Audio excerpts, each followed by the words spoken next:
भूतनी कड़ी 14 तो सहीवान सुनीता की चीख सुनकर चांद कर भागी अमर के कमरे की ओर। लेकिन जाने से पहले वो रुकी और उसने मुड़कर देखा उस भाग की ओर। उसकी ओर आंखें तैरती हुई बोली, अरे भाग, तू भागना नहीं, रुकना ही, आकर तुम्हें देखती हूँ, पहले सांप को देख लूँ। और कहती हूँ अमर को कि वो लेकर आए वो विभूति तुम पर छिड़के, तुम्हारा तो काम करे तमाम, तुम्हें निजात दिलाए इसी भूती होनी से। कहती हूँ अमर से, कहकर वो चली गई अमर के कमरे के अंदर। और वो भाग जो पिटारी लिए हुए खड़ा था मुस्कुराया और चांद कौर की ओर देखकर बोला कि है ये चांद कौर जो पाकिस्तान से आई थी सामर का काम तमाम करने के लिए, अब इस प्रकार का बर्ताव कर रही है जैसे उसकी घरवाली हो। तो पहले तो मैं जोगी को श्री को छोड़ूं, अब जब जोगी की शक्ल ही नहीं दे सकेगा मुहावर किस पर ढालेगा विभूति, पहले ये शरीर छोड़ूं, उसके बाद इस जोगी को कहकर इस अमृता का काम तमाम करवाऊं। कहकर दादा ने छोड़ दिया जोगी का शरीर, चला गया। तो उसके पास खड़ी सुनीता ने जब जोगी की ये बातें सुनी, डर गई ये सुनकर, सोचने लगी, अरे ये मैडम तो थानेदारनी नहीं है भाई, ये तो भूतनी है, वही भूतनी जिसके बारे में अमर उस रोज़ जिस रोज़ वो उनके घर आया था बता रहा था कि उसके घर में भूतनी है। तो ये है वो भूतनी, भागूं यहाँ से भाई, नहीं तो ये नमक मिर्च लगाकर मुझे कच्चा खा जाएगी, चलूँ यहाँ से। इसके लिए वो तो जनाब अमर के कमरे की तलाशी लेने के बाद जब चांद कौर को सांप कहीं दिखाई नहीं दिया, आई झुंझलाकर बाहर, देखा बाहर जोगी का शरीर भूमि पर गिरा पड़ा। सोचने लगी ये क्या, कहीं वो दादा, कहीं वो भाग तो नहीं गया, लगता भाग गया भाई, जोगी के शरीर से निकलकर भाग गया। इससे पहले कि वो जोगी से कोई बात करे, जोगी उठा, इधर उधर देखा, अपने आप बोला, अरे मैं यहाँ कैसे हैं और ये मेरा शरीर, इसे क्या हो गया, ऐसा लगता है जैसे किसी ने डंडों से पिटाई की हो, चलूँ डेरे पर चलकर आराम करूँ, चलता हूँ, कहकर निकल लिया बाहर की ओर। कुछ देर सकबकाई सी खड़ी रही चांद कौर, फिर उसे ध्यान में आया, अरे ये जोगी तो सांप पकड़ना जानते हैं, इसको क्यों नहीं मैंने बोला कि वो सांप को पकड़े।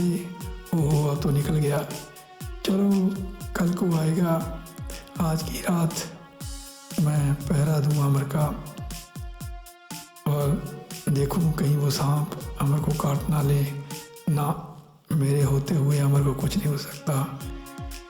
तो उस रात जब अमर गया सो, तो चांद कौर ने एक कुर्सी उठाई, बैठ गई अमर के सिरहाने और लगी उसकी रखवाली करने, वो सांप से उसकी रखवाली करने। सुबह हुई, सुबह जब नींद से जागा अमर, अंगड़ाई लेकर जब उसने सामने देखा, सामने कुर्सी पर बैठी थी चांद कौर, बोला, अरे ये यहाँ, तो उसने जगाया उसे, बोला, अरे चांद कौर तुम यहाँ क्या करूँ, अमर वो है ना अमृता का दादा, वो तुम्हारे पीछे पड़ा हुआ है, तुम्हारी जान लेना चाहता है, उसे बचाने के लिए मैं यहाँ बैठी थी। अरे सारी रात मेरी रखवाली करती थी, क्या करूँ, तुम्हारा बाल भी बांका नहीं होने दूँगी अमर मैं, मेरे रहते वो भाग तुम्हारा कुछ नहीं बिगाड़ सकेगा, चलो अब उठो, मुँह हाथ धो लो, मैं तुम्हारे लिए चाय तैयार करती हूँ, कहकर चली गई चांद कौर। और वो अमर सोचने लगा कि अरे भाई ये भूतनी तो भाई बड़ी अच्छी भूतनी है? मोहब्बत भरी रूह है कोई, इस रूह को मेरे घर से नहीं जाना चाहिए, जाएगी तो मैं इसे रोक लूँगा, नहीं जाने दूँगा। तो साहब दिन का हुआ पहला पहर, तो गलियों में भीख मांगता वो जोगी आ गया अमर के घर के सामने, लगा अलख जगाने अलख निरंजन, जय दुख भंजन, जो दे उसका भला, जो ना दे उसका भी भला। तो उसकी आवाज़ सुनकर चांद कौर निकली बाहर, जोगी के पास आई। अरे जोगी, कल हमारे घर से तुम कहाँ भाग गए थे? मैं तुम्हारे घर में कैसे आया? अरे वो लंबी कहानी है, पहले ये बताओ सांप पकड़ लेते हो? अरे जोगी हूँ, सांपों को तो पकड़ना आता ही है। ये देखो बीन मेरी कमर पर, ये जो बीन बंधी है ना, बीन है, तो इसीलिए बांधी है कि अगर सांप दिखाई दे जाए तो उसे बीन बजाकर पकड़ लूँ। तो जोगी महाराज, हमारे घर में भी एक सांप है, उसे पकड़िए, जो मांगोगे दे देंगे। अच्छा ये बात है, चलो। अंदर गया जोगी चंदा के साथ, जैसे अंदर गया सामना हो गया अमर से। अमर व्यंग्य से उसे देखता बोला, अरे जोगी महाराज फिर आ गए, कोई सांप सूप पकड़ा कि नहीं? अरे तुम्हारे घर में भी सांप हैं? मेरे घर में? चांद कर बोली, हाँ अमर, वो जो था ना अमृता का दादा, उसने तुम्हारे घर में सांप छोड़ दिया है, इसलिए तो सारी रात मैं तुम्हारा पहरा देती रही, तुम्हारे सराहने बैठी रही कि वो सांप टस ना ले तुम्हें। अच्छा चलो, जोगी बोला, जोगी महाराज तो छेड़ो अपनी बीन में लहरिया और बुलाओ सांप को। लेकिन जोगी महाराज ऐसा ना हो, ये सुनते हैं। क्या सुनते हैं भाई? जोगी बोला कि ये जो जोगी होते हैं ना, अपना ही सांप निकाल कर दूसरे घर में छोड़ देते हैं और उसे पकड़ कर ठग ले जाते हैं। अरे अगर ऐसा बात है, मुझ पर विश्वास नहीं तो मैं जाता हूँ, मेरा यहाँ रुकने का काम नहीं। वैसे मैं ना तुम्हारे घर कम ही आता हूँ, मुझे पता है तुम कैसे लड़के हो।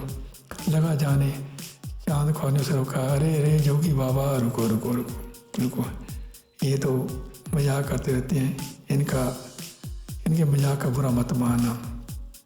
तो आप बीन बजाइए और शाम को बुलाइए, उसे बढ़कर अपनी चोली में डालिए, इनाम देंगे तुम्हें। अच्छा ये बात है, तो पीछे पीछे हट जाओ, कहकर जोगी ने निकाली बीन, लगा बजाने, बजाता बजाता गया अंदर, पहले एक कमरे में, फिर दूसरे कमरे में, फिर वहाँ गया जहाँ था किवाड़ रखा हुआ था, जहाँ किवाड़। जैसी बीन की ध्वनि गूंजी तो भाई उस कबाड़ में जो था ना एक कोना, जहाँ था एक गड्ढा, उस गड्ढे से निकले दो सांप। देखकर चौंक उठा जोगी, बाहर खड़े अमर और चांद को बोला, अरे अरे तुम लोग तो कह रहे थे एक सांप है, यहाँ तो दो हैं?